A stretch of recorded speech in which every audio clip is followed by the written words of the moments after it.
Well, good evening, Facebook. It's Alex Hall again. I was speaking to you a little bit earlier about reasons why I left the legal profession and how it is that bringing a case to court is very similar to bringing a house to market. But I was unfortunately rudely cut off, and in the interim, I thought of the story, which is the subject of this video. At that time, a client actually died, literally, in front of me. So let me tell you the story. The case was one that involved mesothelioma, or asbestos in the lungs. The client, by the time we got to him, was very, very sick, and he was relatively advanced in years. And so I was sent out to his house to sign an affidavit, which, for anyone who's not in the legal world, is a sworn statement that you can tender in court, where you swear that what you're writing is true. And by the time I got to meet this client, he was so weak that he wasn't able to sign properly, and he could barely talk. And when you do these things, the way that it works is you read the affidavit out to them and you say to them, is this true? Do you swear this is the truth? And if they say yes, you get them to sign it. Well, this was a very long document, multiple pages. And I was reading this page to him, a paragraph at a time, and I said, is this true? Is this true? Is this true? And instead of saying, yes, it is, or no, that's not, he was only able to grunt, because, as I soon discovered, he was on his way out. So we got to the end of the paragraph, and the way that you make it legal is he signs it, signs on every page, and then the person who is signing as witness signs on it. So on this one occasion, I said to him, is this true, is this true, is this true? And he said, as it is. And instead of being able to actually write his name, he was only able to barely mark, that was a mark that was proof that he'd been there. Now, to be very clear, this was not a will. I'm not talking about anything dodgy. This was an affidavit to tender in court because there were court actions afoot in relation to his having worked in an asbestos mine, I think in Scotland from memory. But anyway, he affirmed that it was his to the best of his ability. And then I turned around and signed on the table in front of me because he was on an armchair. And whilst I was signing this document, the young lady who'd been sent out with me that day as an assistant suddenly said, I think he stopped breathing. And I turned around and that was it. He was gone.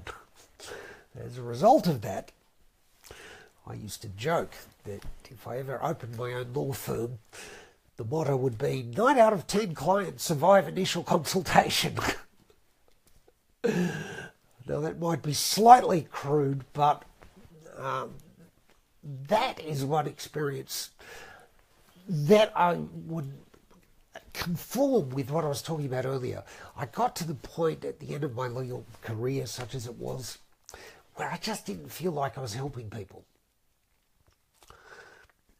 And that was an incredibly interesting, melancholy, I can't say sad, I didn't personally know this person and he wasn't my client, so I wasn't grieving, but it's a pretty intense thing to have somebody die in front of you. Well, technically it was behind my back, but it was there in the room with me. And anybody who's done any kind of nursing in a hospice or something, you're probably used to it, but for me at the time, to have somebody die in front of me was pretty confronting. And as a result of that and a few other moments that I really started to feel like I wasn't helping people. Now, I'm not saying that there's anything wrong with the legal profession. I'm just saying that for me, I reached the point where I really didn't want to do it anymore. But, as I was saying in my earlier broadcast, there are some good things for me about having gone through the legal profession. And one of the things that I realise is that there is a certain similarity between taking a case to court and bringing a house to market. What are they? I'm glad you asked. In both cases, the better prepared you are, the better it is that you're likely to do. In both cases, you can't assume that the mere fact that you have a good case means by definition you're going to get a good result. And in both cases, however good or bad you think the case is irrelevant to the bigger picture that you're not the judge. If you go to court, the presiding officer is the one who makes the decision, unless it's a jury trial, in which case the jury makes the trial, if it's a legal case. And when you bring a house to market, it doesn't matter what you think of the house. The only question that matters is what the buyers think of it. So let's talk briefly about preparation. In both cases, going to court and bringing a house to market, the better prepared you are, the better it is that you're likely to do. Now, in the legal world, there is a huge difference between lawyers. Now, if that were not so, all lawyers would be paid the same, and there'd be no such thing as the celebrity lawyer, and people who get into serious legal trouble wouldn't be paying celebrity lawyers enormous fees for the privilege of representing them in court. But there is such a thing as a celebrity lawyer because some are much better than others. As a result of being much better, they charge a hell of a lot more, but people are happy to pay it because they know they're going to get a better result. Now, in the world of real estate, not all agents are the same.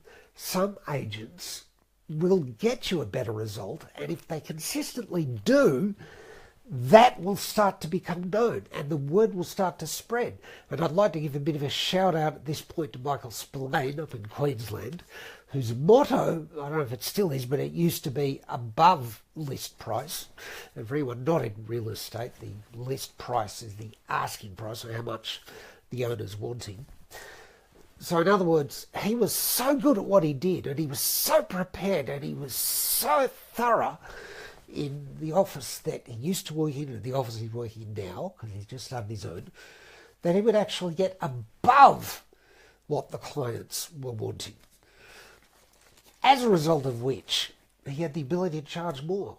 He had the ability to charge a decent fee because clients saw value in it, because he was so good at what he did.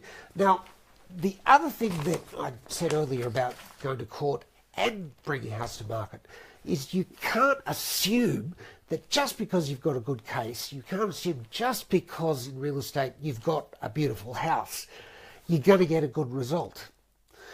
Because in the legal world, there are people who do assume that, and they lose the case because they haven't done the right presentation. In the world of real estate, just because everybody knows that your house is worth XYZ amount of money, doesn't mean you're going to get it. Because if you don't have an agent who's able to generate a crowd and able to generate, as some people call it, multiple offers, and able to generate lots of scarcity for your home, what you might end up with is the situation where there's only one or two buyers aiming to buy it. And if that happens, it can be terrible because they'll offer whatever sum they think is fair, and without any pressure to put them up any higher, they'll just sit there.